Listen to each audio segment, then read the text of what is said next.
కుట్టుకున్నప్పుడు నా shirt button ఊడిపోయింది lucky. Button ఊడిపోతే అమ్మతో చెప్పి కుట్టించుకో. దానికెందుకంత ఆలోచిస్తున్నావు? నేను అమ్మతో గొడవ పడ్డాను కదా, నా పనులన్నీ నాన్నతో చేయించుకుంటాను అన్నాను. అవును, అయితే బటన్ కుట్టమని నాన్నని అడగలేను, అమ్మని అడిగితే కోప్పడుతుందేమో. కరెక్ట్ జున్ను, మీ అమ్మని అడిగితే ఖచ్చితంగా సీరియస్ అవుతుంది. అందుకే మీ పిన్ని దగ్గరికి వెళ్ళి బటన్ కుట్టించుకో. జున్ను, సూపర్ ఐడియా. పిన్నితో బటన్ కుట్టించుకుంటే అమ్మకి తెలియదు కదా. మనీషా, ఫస్ట్ టైం నువ్వు మాకు సూపర్ ఐడియా ఇచ్చావు. Thank you. It's okay lucky. జున్ను, మీ అమ్మ నీ మీద ఇంకా సీరియస్ గానే ఉంది. నువ్వేం చేస్తావంటే ఎవ్వరికీ చెప్పకుండా స్ట్రెయిట్ గా మీ పిన్ని దగ్గరికి వెళ్ళిపో.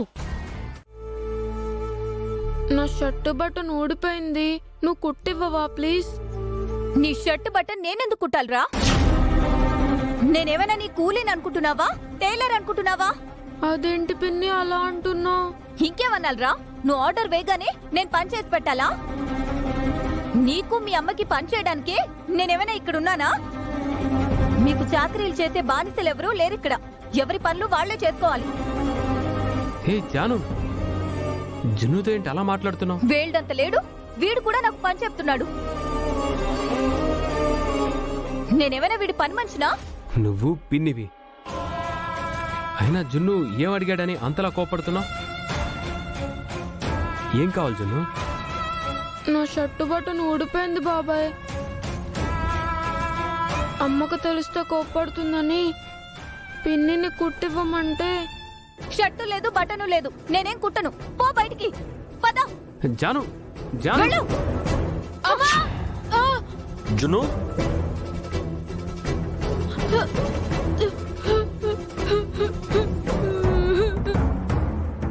ఏం జరుగుతుంది మనీషా?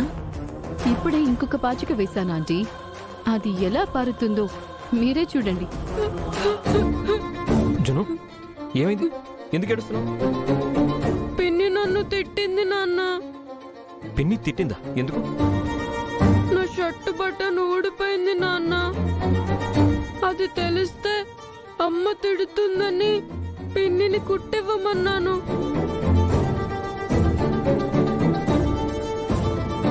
పిన్ని కుట్టనని నన్ను తిట్టి బయటికి నెట్టేసింది. మంచి పాచికే వేసావు మనీషా. అక్క చెల్లెల మధ్య మళ్ళీ మంట పెట్టావు. ఇప్పుడు లక్ష్మి కొడుకు వైపు ఉంటుందో చెల్లెల వైపు మాట్లాడుతుందో చూడాలి. పిన్ని ఎప్పుడూ ఇలా చేయలేదు నాన్న. ఎందుకనో ఈ రోజు నా మీద చాలా కోపంగా ఉంది. జున్ను, అమ్మా, ఎప్పుడు నా మీద ప్రేమగా ఉండే పిన్ని ఈ రోజు ఎందుకమ్మా నా మీద అరిచింది?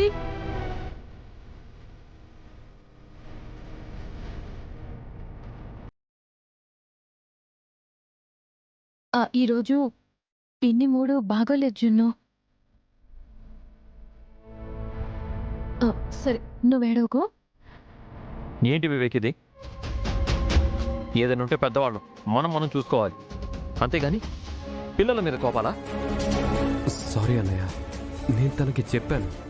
ఏం చెప్పావురా నువ్వు? ఇందాకటి నుంచి చూస్తున్నాను, చిన్న విషయాన్ని పెద్ద చేస్తున్నారు.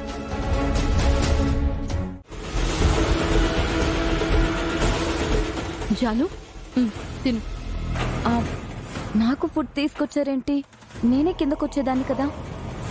కింద నీకు ఫుడ్ లేదు జాను. ఐ మీన్ నీ మీద కోపంతో మీ అక్క వంట చేయలేదు. ఏమక్కో ఏమో, సొంత చెల్లినే ఆకలితో మార్చాలనుకుంటుంది. పాపం, నువ్వు ఆకలితో ఉంటావని మనీషా నీకోసం ఫుడ్ తెప్పించింది జాను. తిను. నువ్వు మార్నింగ్ పార్టీలో కూడా సరిగా తినలేదు కదా జాను. ఇప్పుడు కూడా తినకపోతే నీరస పడిపోతావు. నీ తోడబుట్టిందేమో నీ మీద పగబట్టినట్టుంది. నీతో ఏ సంబంధం లేని మనిషి ఏమో నిన్ను పట్టించుకుంటుంది. ఎవరికెవరో ఏంటో. I'm very very sorry Manisha. నీకోసం అన్నం తీసుకొస్తే థ్యాంక్స్ చెప్పకుండా సారీ చెప్తున్నావేంటి?